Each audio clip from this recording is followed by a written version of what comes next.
Hello everyone, welcome back to our channel. ఎలా ఉన్నారండి అందరూ? లాస్ట్ టూ వీడియోస్లో అయితే రాజ్యాంగ ముఖ్య లక్షణాలు అనేది పార్ట్ 1 పార్ట్ 2 అయితే అప్లోడ్ చేశాను కదండి. ఇదైతే పార్ట్ 3 అనమాట, లాస్ట్ అనమాట. ఈ చాప్టర్కి ఇది లాస్ట్. సో ఇదైతే ఈ టాపిక్ అయితే అయిపోతుంది అనమాట. అయితే ఈ పార్ట్ 3 కూడా నేను అప్లోడ్ చేస్తున్నాను.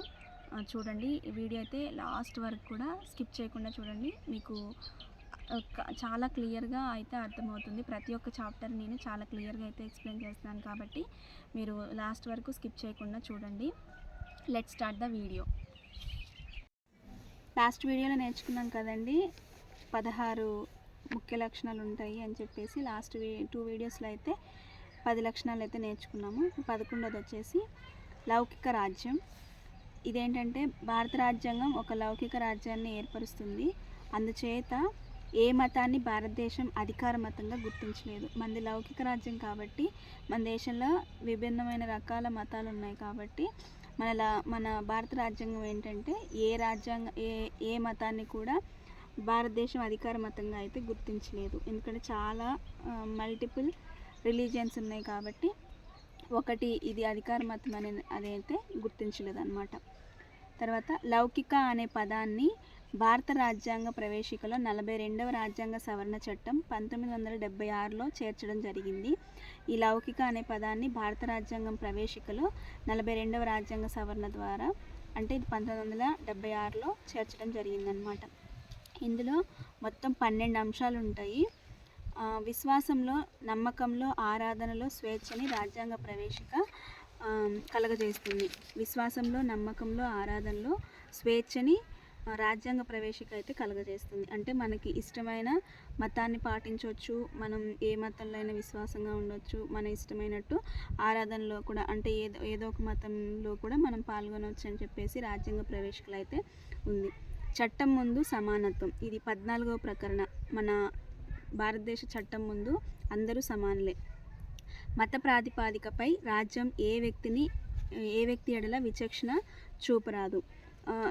మతం పేరు చెప్పేసి ఏ వ్యక్తి మీద కూడా విచక్షణ అనేది అయితే, అంటే పార్షాలిటీ అనేది అయితే చూపరాదు. ఇది 15వ ఆర్టికల్లో ఉంది. చట్టం ముందు సమానత్వం అనేదేమో 14వ ప్రకరణ.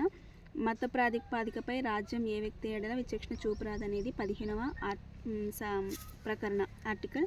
ప్రభుత్వ ఉద్యోగాల్లో పౌరులందరికీ సమాన అవకాశాలు. గవర్నమెంట్ జాబ్స్ ఏ ఉన్నా సరే మన భారతదేశ సిటిజన్స్ ఎవరికైనా సరే సమాన అవకాశాలు కల్పించింది. ఇది 16వ ఆర్టికల్.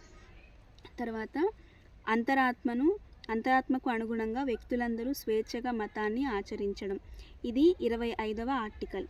ప్రతి మతశాఖ లేదా ఏదైనా ఉపశాఖ మత ధార్మిక ప్రయోజనాల కోసం సంస్థల్ని స్థాపించడానికి స్వేచ్ఛ. ఇది 26వ ఆర్టికల్ అన్నమాట. ఏదైనా ఒక మతాన్ని ప్రోత్సహించడానికి లేదా అభివృద్ధి చేయడానికి అయ్యే ఖర్చుల కోసం ఏ వ్యక్తిని కూడా పన్నులు చెల్లించమని చెప్పేసి బలవంతం చేయరాదు.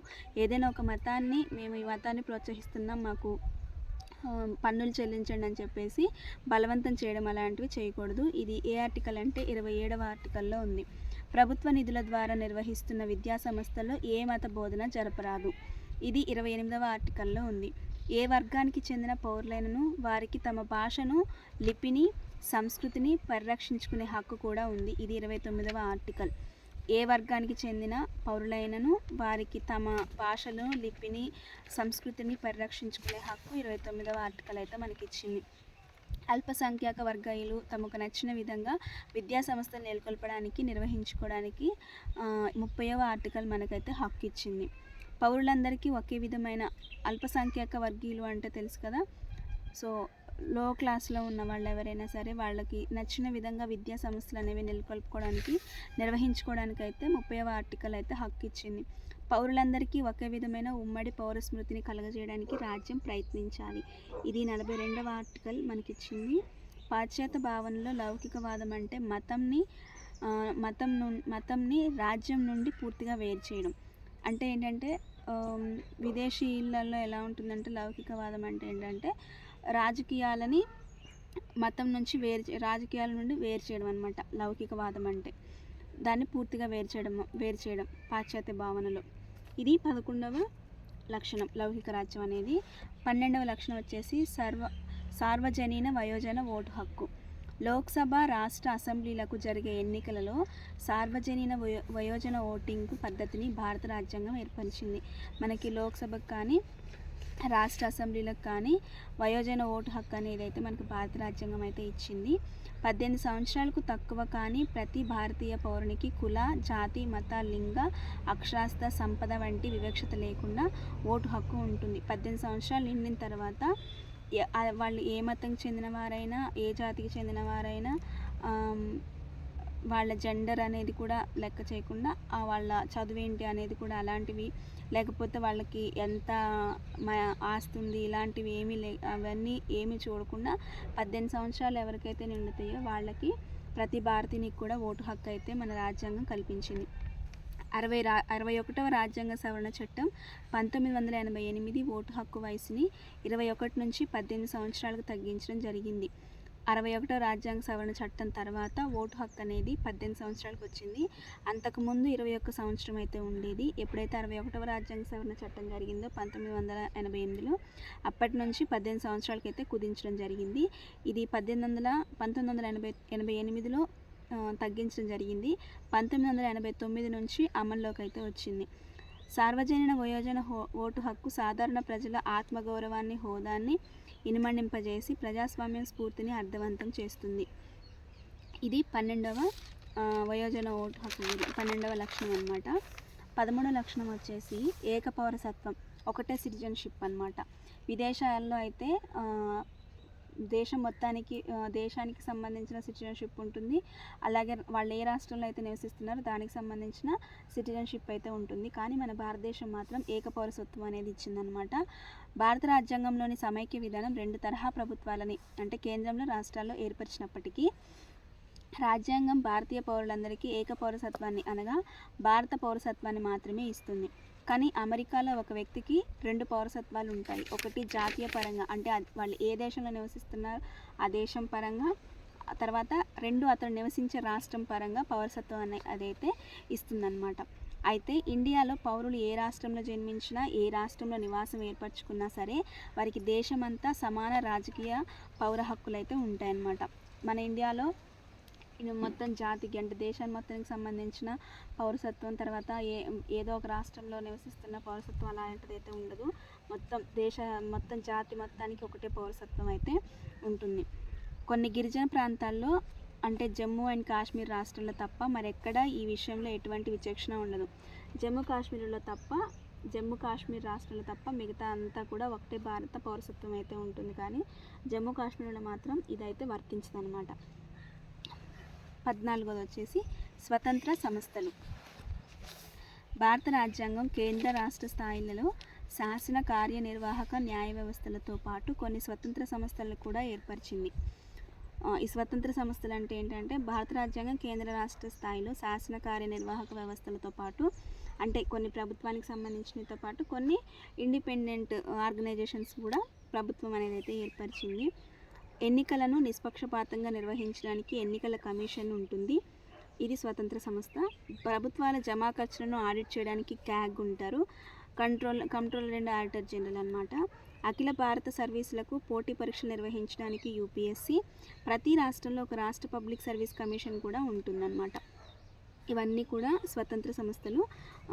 ఎలక్షన్ కమిషన్ ఆఫ్ ఇండియా కానీ, తర్వాత క్యాగ్ కానీ, యూపీఎస్సీ కానీ, స్టేట్ పబ్లిక్ సర్వీస్ కమిషన్ కానీ ఉంటాయి. అలాగే రాజ్యాంగం ఈ సంస్థల స్వతంత్రతని కాపాడడానికి కొన్ని అంశాలని కూడా పొందుపరిచింది. పదవీకాల భద్రత, నిర్ణీత సర్వీస్ కండిషన్లు, భారత సంఘటిత నిధి ద్వారా జీతభత్యాల చెల్లింపు. ఇవి స్వతంత్ర సంస్థలు అయినప్పటికీ కూడా మన రాజ్యాంగం ఏం చేసిందంటే వీటికి కొన్ని అంశాలని, వాటి యొక్క ఇండిపెండెన్స్ని కాపాడడానికి కొన్ని అంశాలను అయితే పొందుపరిచింది. అందులో ఫస్ట్ వచ్చేసి పదవీకాల భద్రత, నిర్ణీత సర్వీస్ కమిషన్లు కండిషన్స్, భారత సంఘటిత నిధి ద్వారా జీతభత్యాల పెంపు. ఇదన్నమాట స్వతంత్ర సంస్థలకు సంబంధించి. 15వ వచ్చేసి అత్యవసర అధికారాల నిబంధనలు. ఎటువంటి అసాధారణ పరిస్థితులనైనా సమర్థవంతంగా ఎదుర్కోవడానికి రాష్ట్రపతికి భారత రాజ్యాంగం అనేది అత్యవసర అధికారాలను అయితే సమకూర్చింది. దేశ రాజకీయ ప్రజాస్వామ్య వ్యవస్థను, రాజ్యాంగాన్ని సంరక్షించడానికి ఈ అత్యవసర అధికారాలు అవసరం ఎంతైనా ఉంటుంది. అందులో వచ్చేసి భారత రాజ్యాంగం ప్రకారం 3 రకాల అత్యవసర పరిస్థితులు అయితే ఉన్నాయి. ఈ అత్యవసర అధికారాలు ఎవరికి ఇచ్చారు అని అంటే రాష్ట్రపతికి అయితే ఇచ్చారనమాట. అందులో ఫస్ట్ వచ్చేసి జాతీయ అత్యవసర పరిస్థితి. ఇదేంటంటే యుద్ధం, దండయాత్రలు ఇలాంటివి జరిగినప్పుడు ఇది 352వ ఆర్టికల్లో ఉంది. రాష్ట్ర అత్యవసర పరిస్థితి అంటే రాష్ట్రపతి పాలన విధిస్తారు కదా, సో దానికి సంబంధించి ఇది 356వ ఆర్టికల్, అలాగే 365వ ఆర్టికల్. తర్వాత ఆర్థిక అత్యవసర పరిస్థితి. ఆర్థిక అత్యవసర పరిస్థితి అనేది 360 ఆర్టికల్లో ఉంది. 352లోనేమో జాతీయ అత్యవసర పరిస్థితి, 356, 65లోనేమో రాష్ట్ర అత్యవసర పరిస్థితి అంటే రాష్ట్రపతి పాలన, 360వ ఆర్టికల్లో ఆర్థిక అత్యవసర పరిస్థితి. ఈ ఆర్టికల్స్ గురించి అయితే మనం నెక్స్ట్ టాపిక్స్లో అయితే నేర్చుకుందాము. ఫస్ట్ జస్ట్ మీకు రెఫరెన్స్ కోసం అయితే ఇక్కడ నేను చెప్తున్నాను అనమాట. తర్వాత లాస్ట్ వచ్చేసి 3 అంచెల ప్రభుత్వం. రాజ్యాంగంలో 73, 74వ రాజ్యాంగ సవరణ చట్టాలు 1992లో 3 అంచెల ప్రభుత్వాన్ని అయితే గుర్తించడం జరిగింది. మీరు బాగా గుర్తుంచుకోండి. 73, 74 రాజ్యాంగ సవరణ చట్టాలు అంటే ఇది పంచాయతీలకి మున్సిపాలిటీకి సంబంధించిన సవరణ చట్టాలను గుర్తుంచుకోండి. ఇది ఏ సంవత్సరం అంటే 1992లో. 73వ రాజ్యాంగ సవరణ చట్టం 1992 పంచాయతీరాజ్ సంస్థలకి రాజ్యాంగపరమైన గుర్తింపు ఇచ్చింది. దీని ద్వారా రాజ్యాంగంలో 9వ భాగం అయితే 11వ భాగం అయితే 11వ షెడ్యూల్ అయితే చేర్చారు.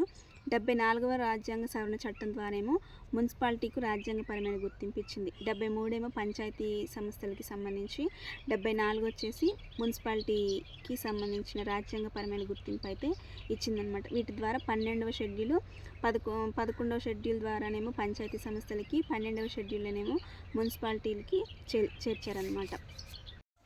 చూసారు కదండి, ఇదైతే పార్ట్ 3 అనమాట. దీంతో చాప్టర్ అయితే కంప్లీట్ అయిపోయింది. నెక్స్ట్ వీడియోలో అయితే నేను భారత రాజ్యాంగం ఇచ్చిన షెడ్యూల్స్, అలాగే వేటి నుంచి ఇవి ఆధారం చేసుకొని తీసుకున్నారనేవి మళ్ళీ అవి సపరేట్ క్లాసెస్ అయితే నేను ఎక్స్ప్లెయిన్ చేస్తానన్నమాట. ఈ వీడియో మీకు నచ్చితే మాత్రం ఖచ్చితంగా సబ్స్క్రైబ్ చేసుకోండి. ఎవరైనా గ్రూప్స్కి కానీ హైకోర్టు ఎగ్జామ్స్ కానీ ప్రిపేర్ అవుతుంటే వాళ్ళకు కూడా షేర్ చేయండి, యూజ్ అవుతుంది. Thank you for watching.